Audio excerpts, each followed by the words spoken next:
Late November, 2004, the wind clawed through the pines of Cold Spring Ridge, a high stretch of wilderness above Jefferson Forest, Virginia. A single pickup growled up the slope, its engine echoing between the trees. Daniel Mercer, 47, stepped out of the red 1991 Chevy Silverado, wiping his hands on his jacket. He was a mechanic from the small town of Ashford, the kind of man who fixed everyone's truck but never asked for help with his own.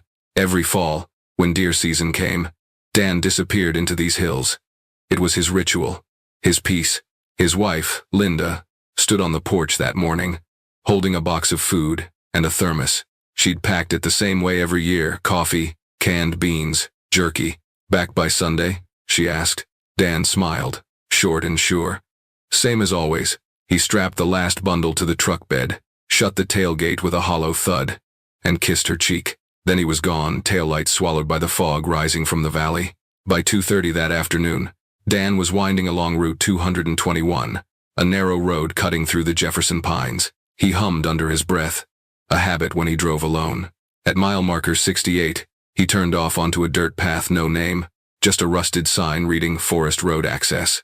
He parked where the track ended, at a small clearing covered in damp leaves. This was his usual camp spot: no cell service, no houses for miles, only the sound of water trickling somewhere downhill. The last thing his Seiko wristwatch showed before he pocketed it. 2:41 p.m. He opened the tailgate, paused. The rifle case, the sleeping bag, the backpack, everything stayed where it was. He didn't take a thing. Dan looked down the trail. The forest swallowed the light fast, shadows thick as tar. Then a faint metallic scrape, like a hinge twisting, or metal dragged over stone. He froze, scanning the trees. Nothing. The wind shifted, bringing the smell of wet iron. He hesitated, then started walking. When Monday morning came and Dan hadn't returned, Linda didn't panic at first. He'd spent extra nights out before, especially when the weather was mild. But by noon, worry turned into dread. She called the Claiborne County Sheriff's Office. "I'm not saying he's lost," she told the dispatcher. "I'm saying he'd never just not come home." By late afternoon, Deputy Colton Graves led the first search team into Cold Spring Ridge. They followed Linda's directions to the end of the forest road, and there it was, Dan's Chevy Silverado, parked perfectly straight in the clearing. Graves circled the truck slowly, noting the details. Doors locked, windows up, keys sitting neatly on the driver's seat. In the truck bed, untouched, a backpack of food, a rolled sleeping bag, and a Winchester Model 70 rifle loaded, safety on. Graves frowned. Hunters don't walk into the woods without their rifle. His second deputy nodded. Or without their pack, not if they plan to stay the night. The ground around the truck was firm. Only Dan's boot prints 2 steps toward the woods. Then nothing. No drag marks. No animal tracks. No sign of struggle. It was as if he'd taken a few steps into the trees and vanished. The first search grid was small, just a mile radius around the truck. 8 people. 4 deputies. 4 volunteers from the Ashford Rescue Unit. They combed the ground in tight spirals, calling Dan's name every few yards. By evening, they had nothing. No footprints. No broken branches. No scent trail. Just the soft hush of falling leaves and the creak of trees bending in the cold. Tuesday, 12 more volunteers joined in, including Dan's co-workers from the auto shop. The search radius doubled to 2 miles. They covered every ridge, stream, and ravine. On the 3rd day, a K-9 unit arrived from a neighboring county, 2 German shepherds led by handler Karen Ruiz. The dogs picked up a faint scent near the driver's door. They followed it into the forest for about 200 meters, then stopped. Ruiz signaled the halt. The dogs turned circles, whining, confused. "The scent's gone," she said, like it just ended. By the end of the first week, 30 people were searching the ridge. Locals brought hot meals to the command tent, and flyers with Dan's photo covered every store window in Ashford. Linda came out every day, standing quietly beside the deputies as they reported in. "He wouldn't get lost here," she said softly. "He's hunted this ridge since before we were married." They checked abandoned cabins, old mine shafts, and even a pair of collapsed barns from the 1932nd. Nothing. No blood. No clothing. No sign of wildlife attack. When a Coast Guard helicopter flew over with thermal imaging, the team held their breath. The monitor showed dark ridges, pale treetops, but no heat signatures, no human shape, no trace of a campfire. The forest was clean. Too clean. After 3 weeks, with the first snow beginning to fall, Sheriff Rebecca Hart made the decision to suspend operations. The official report read, "No evidence of foul play at this time." But Graves, the deputy who found the truck, wrote something different in his notes. Truck undisturbed, rifle left behind, keys visible, not lost. Something else. Winter came hard to Cold Spring Ridge. Snow buried the forest road and froze the streams solid. The woods went quiet, just wind and the occasional crack of ice. But Linda didn't stop. Every weekend, she drove up alone. Parking where the deputies had once stood, she'd walk the trails with a flashlight and a folded map, marking each path she covered. Neighbors told her to stop, that it was dangerous. She just said, "If I don't look, who will?" By March, the thaw began. Mud replaced snow. The forest smelled of moss and old secrets. Deputies ran one last sweep before closing the case for good. Still nothing. Linda folded her map, circled a new section of ridge, and kept walking. The sound of melting snow dripped like a clock ticking in the trees. Spring faded into summer. The flyers came down from store windows. The sheriff's office stopped taking tips. The name Daniel Mercer became just another folder in a drawer marked unresolved. In Ashford, people stopped talking about it, all except one woman who drove up the ridge every week, parked her car, and stared into the endless woods. The wind still carried the smell of pine and iron, and somewhere deep in the ridge past the clearing, past the old trails, a single tangle of rope lay half buried under the leaves, its end frayed and dark, waiting for the next thaw to tell its story. Spring turned into summer. The mountains of Cold Spring Ridge came alive again, green needles, wet moss, streams running clear. But the name Daniel Mercer had already faded from conversation. The sheriff's case file sat in a drawer labeled Unresolved 2004-27. The last page was a single note. Suspended pending new evidence. 6 months had passed since Dan vanished. Linda still drove up every other weekend. She walked the same forest roads, carried the same folded map. Sometimes she'd kneel, touch the soil and whisper, "Show me." Locals began to whisper, too, but for different reasons. They said the ridge had always been strange. 2 hunters had vanished there in the 1,970 seconds. One never found. One discovered half a mile away dead beside his rifle. No wounds. Old-timers in Ashford's Red Lantern Bar called the place the ridge that keeps what it takes. Young men laughed when they heard it, but none of them ever hunted alone there again. By early 2005, rumors grew darker. A trucker swore he'd seen a man in orange standing on the roadside at dusk, face gray, eyes blank, hands clasped like he was waiting. When the driver slowed down, the figure disappeared behind the fog. Linda heard those stories and refused to listen. Her world had narrowed to the ridges and creeks on her map. She marked them one by one, blue for searched, red for next. In August, a wildfire ripped through the lower slopes, small, but fierce enough to burn 120 acres of brush and young pines. After the smoke cleared, forest crews swept the blackened area for flare-ups. They found bones small, brittle, likely animal. Linda came to see for herself. The air still smelled of ash and rain. She crouched in the soot and turned over every charred branch with her hands. Nothing. "Maybe it's time," a ranger said softly. Linda didn't look up. "It's never time." That winter she sold their old house in Ashford, moved into a smaller one closer to her daughter near Roanoke. But she kept the same worn map, folded in the same glove compartment. She used part of the sale money to hire a private investigator, Paul Vance, a retired cop with a coffee addiction and little patience for mysteries. He spent a month retracing the official search routes, rechecking maps, cross-talking with deputies. Then he sat across from Linda in a diner booth and said, if he wanted to vanish, he did a good job. Linda shook her head. Dan didn't want to vanish. Someone made him. Vance sighed. Then that someone's a ghost. No footprints, no signal, no nothing. When he quit, he left her with one piece of advice. You're chasing fog. Be careful it doesn't swallow you too. Years passed. The case sank into memory. One of a dozen lost hunters in the Appalachians. Then 5 years later, something surfaced. April 2010.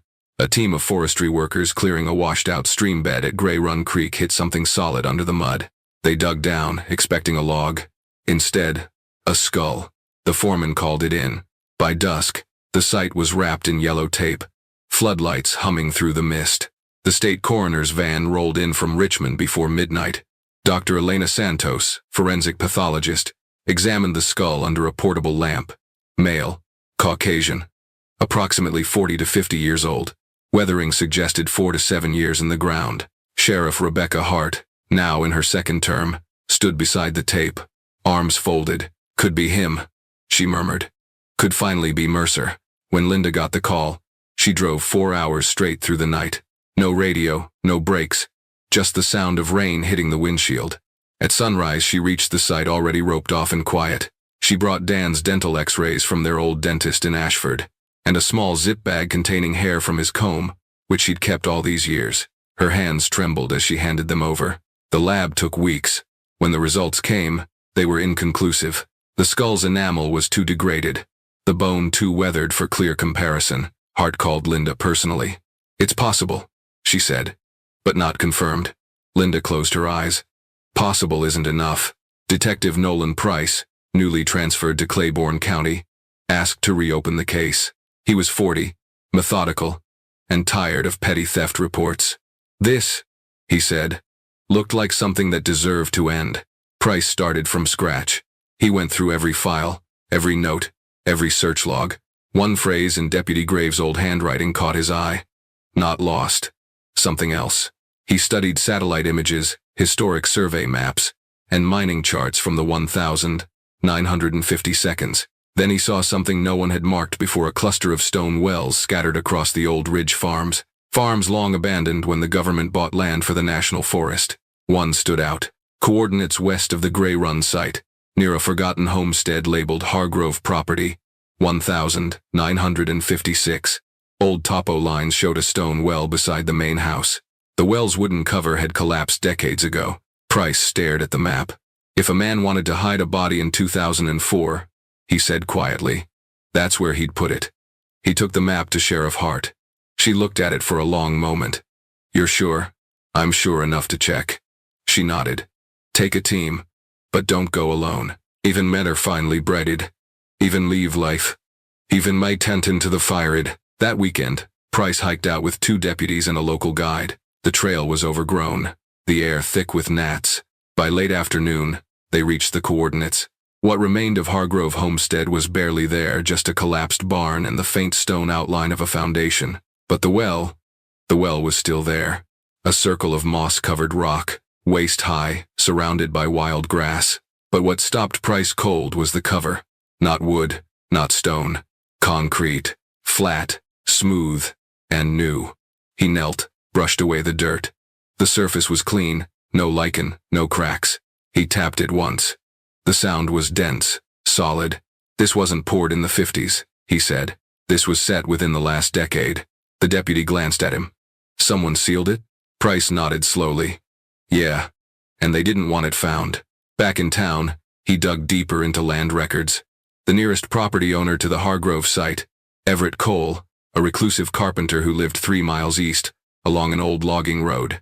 Cole's name had already appeared once in the 2004 incident notes, a dispute with Daniel Mercer over fencing and land boundaries. Price found the court records. Cole had filed a complaint the year before Mercer vanished, claiming Mercer's fence cut across 2 acres of his timber lot. The case was dropped, never resolved. Neighbors described Cole as quiet, quick to anger, always working with heavy tools. He owned a flatbed truck fitted with a small hydraulic crane used for lifting beams and concrete slabs.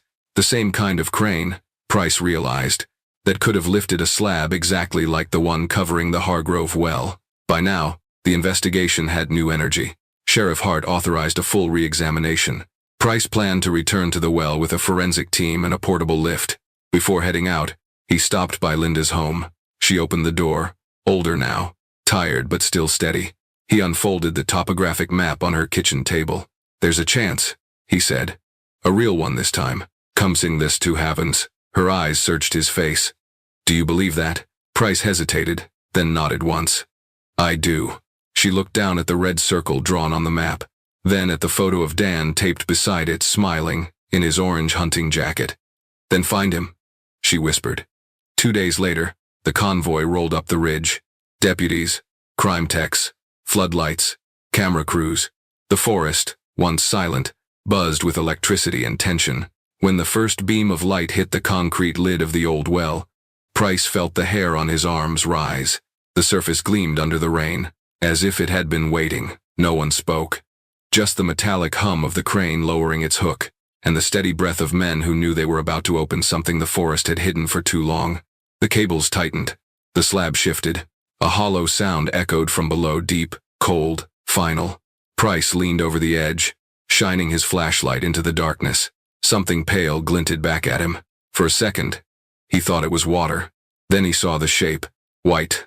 Curved. Human. He stepped back, heart hammering, rain dripping down his sleeve. "Call the coroner," he said quietly. "We just found him." Rain slicked the concrete lid as the crane's cables strained. The sound was raw metal against stone, echoing through the trees like a groan. Deputies braced as the slab lifted, water and mud dripping from its edges. When it finally shifted aside, the air changed thick, cold, and hollow. Detective Nolan Price stepped forward, flashlight in hand, rain streaking down his jacket. He leaned over the rim and froze.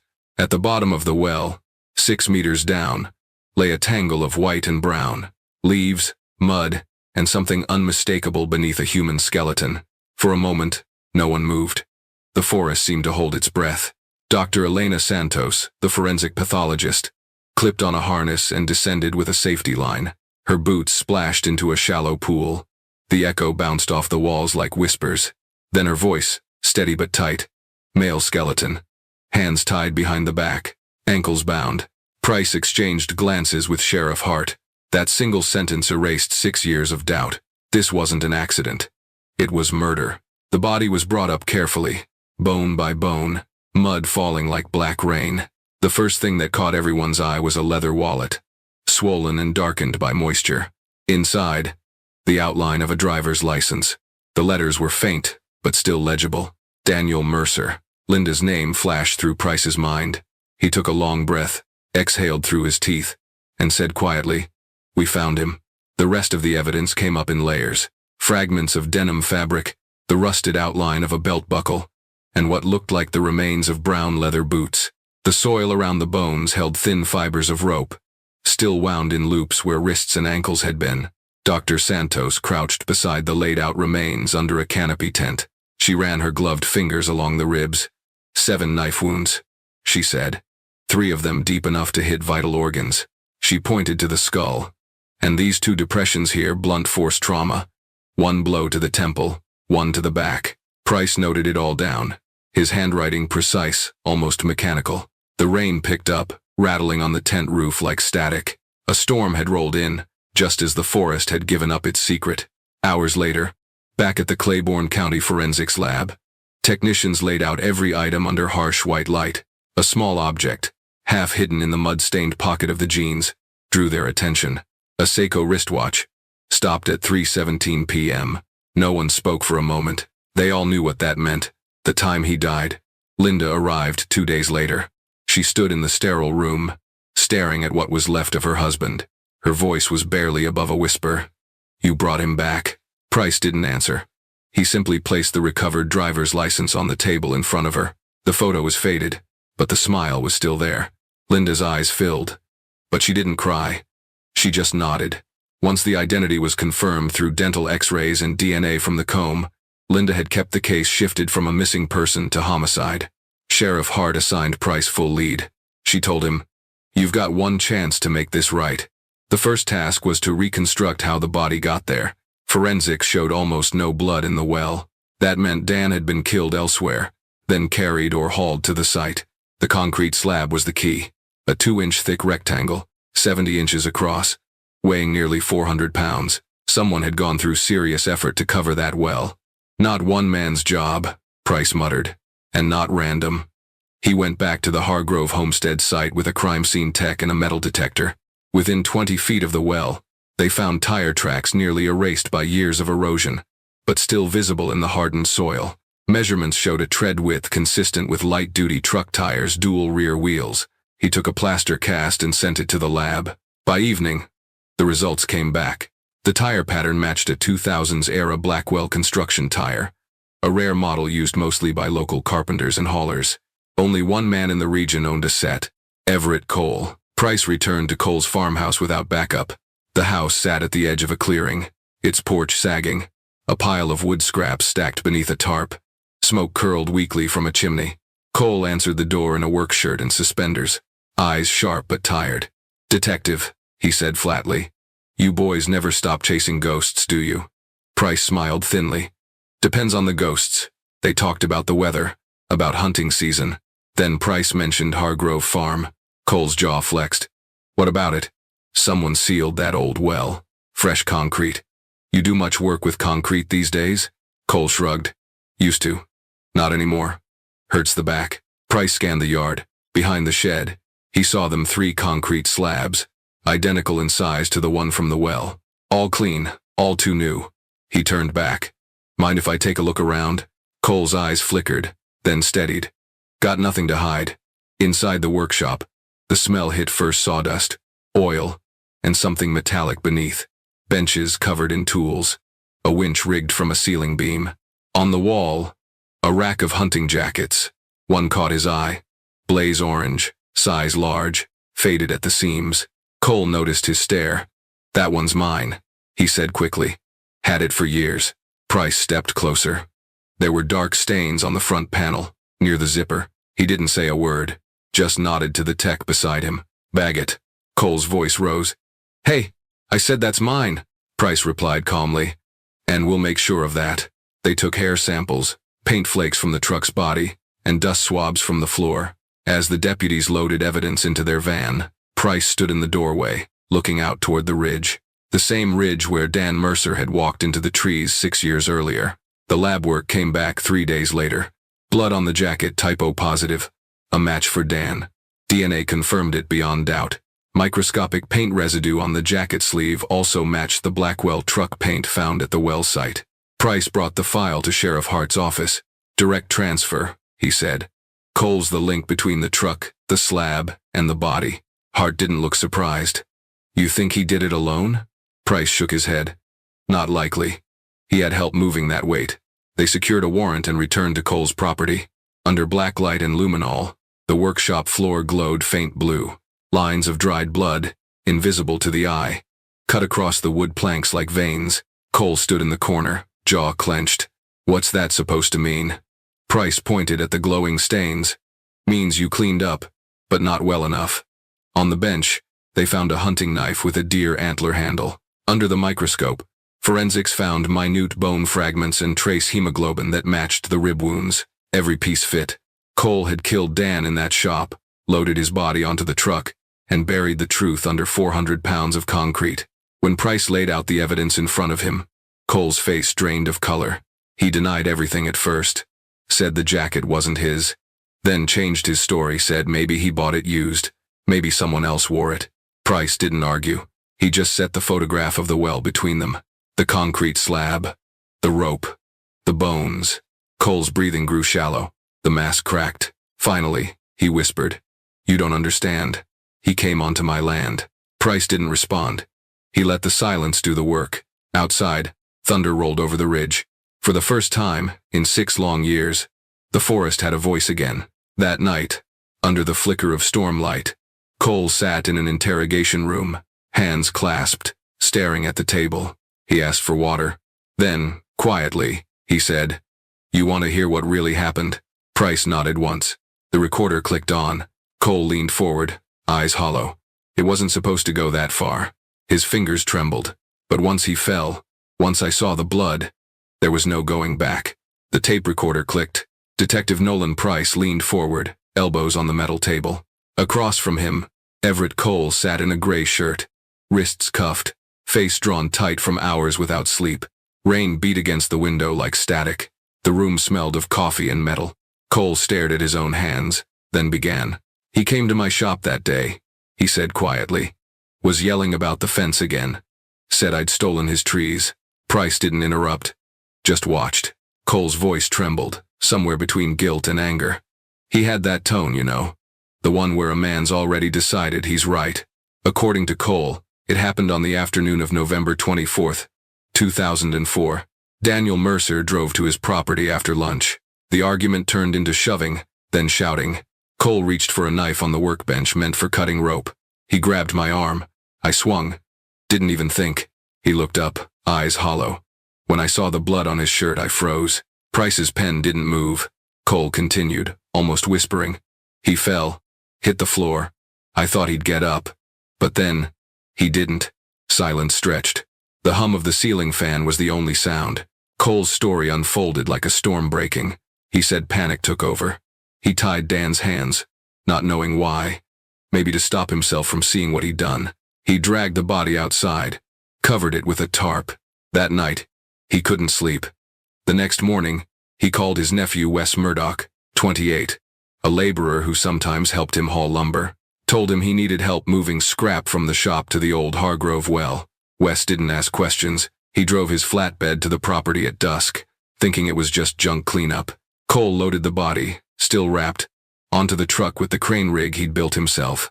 We drove out through the woods, Cole said. Past the ridge, down the old fire road. Moon was out. Everything white and quiet. He paused. You ever notice how the woods can sound louder when you're trying not to hear anything?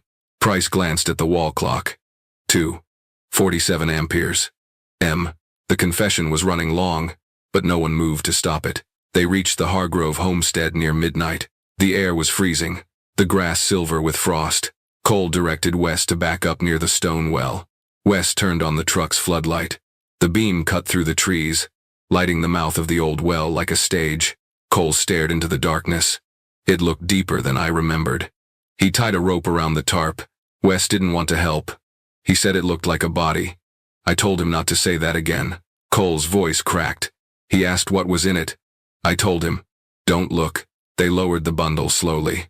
It thudded when it hit the bottom. Cole said he stood there for a full minute, listening. Nothing. Then he told Wes to hand him a flashlight. He looked down, saw part of the tarp torn open. The beam caught Dan's face, eyes open, blood dark across his temple. I almost fell in after him, Cole whispered. That's when I realized I'd killed a man.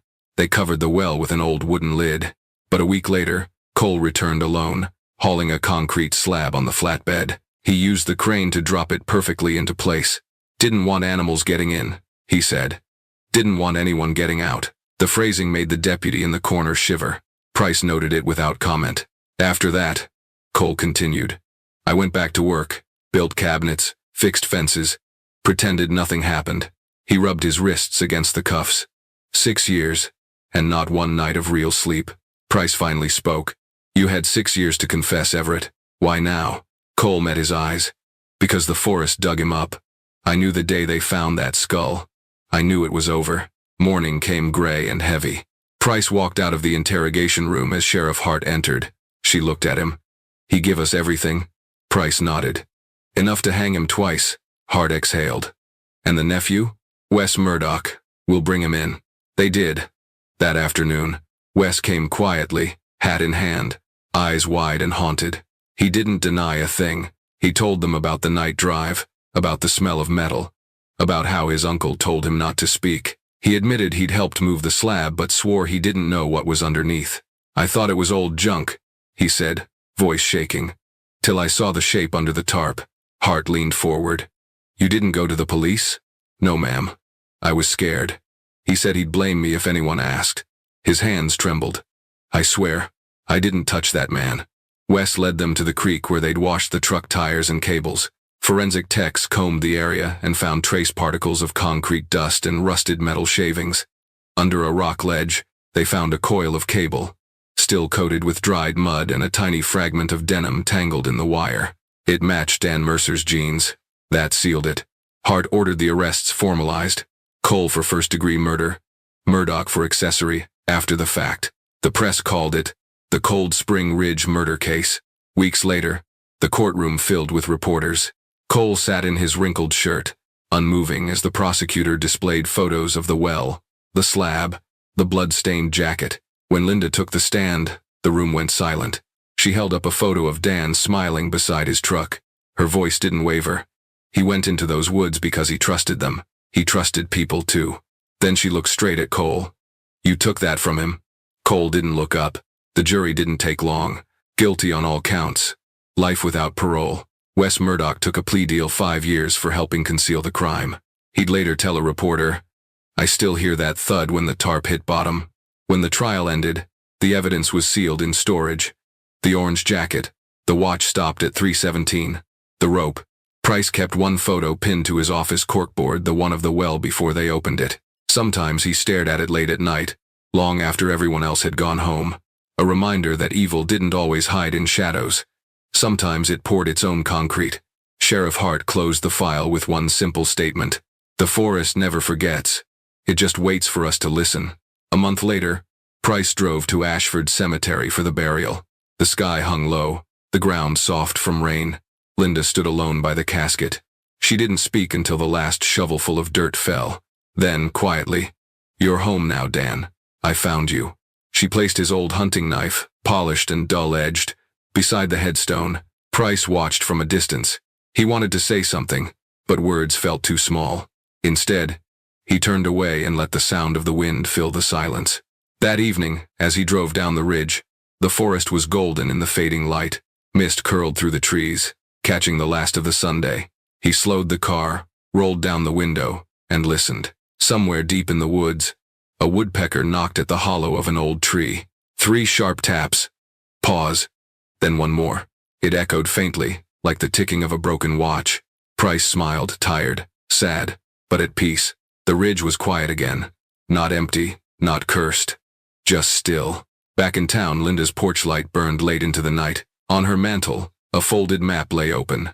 Every path she'd walked marked in red. She traced one line with her finger, the last one, and closed the map for good. The next spring, hikers found wildflowers growing around the old Hargrove well. The county fenced it off, posted a sign. Historical investigation site, no entry. Most people avoided it. But some nights, when fog rolls down the ridge, locals say you can still hear faint echoes from that hollow place. Not cries, not footsteps, just the soft hum of wind over stone. And if you listen closely enough, you might swear you hear a voice whisper through the trees, a voice that says, "It's over now."